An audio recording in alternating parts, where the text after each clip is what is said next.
The house where 4 University of Idaho students were murdered more than a year ago is set to be demolished next week. Prosecutors were granted access to the crime scene yesterday for the last time. It comes as some of the victims' families are fighting to keep the house intact, saying it could destroy evidence for a later trial.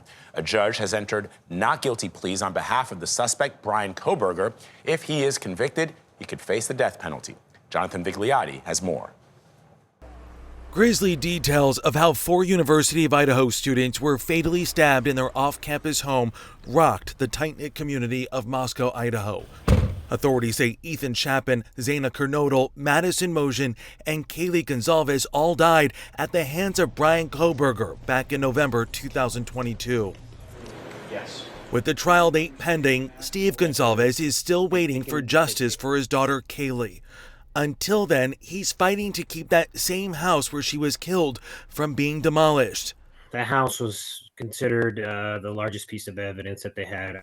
Gonzalez says it could play a crucial role in swaying the opinion of jurors.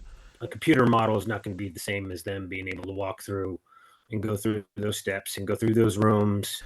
Experts are also baffled by the decision to raise the place. In my experience, jurors often want to visit the crime scene in a high-profile case like this. Former FBI Special Agent Doug Coons. What you don't get from pictures and videos are some of these less tangible things. You know, does the door make a noise as it slides open and close? Neither the prosecutor nor the defense team has asked for the house to be retained, and both have already made their way through the house to gather evidence.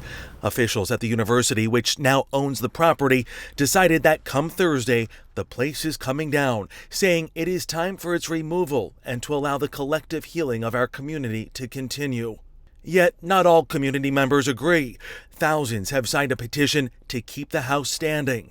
Don't tear down the house. It's destroying evidence before there's even a trial. Gonzalez sees this opportunity as his last chance to try and make a difference in the life and death of his daughter. Once it's gone, it's gone. I don't think any of these children see, they don't have voices, so we have to be voices for them. For CBS Mornings, Jonathan Vigliotti, Los Angeles.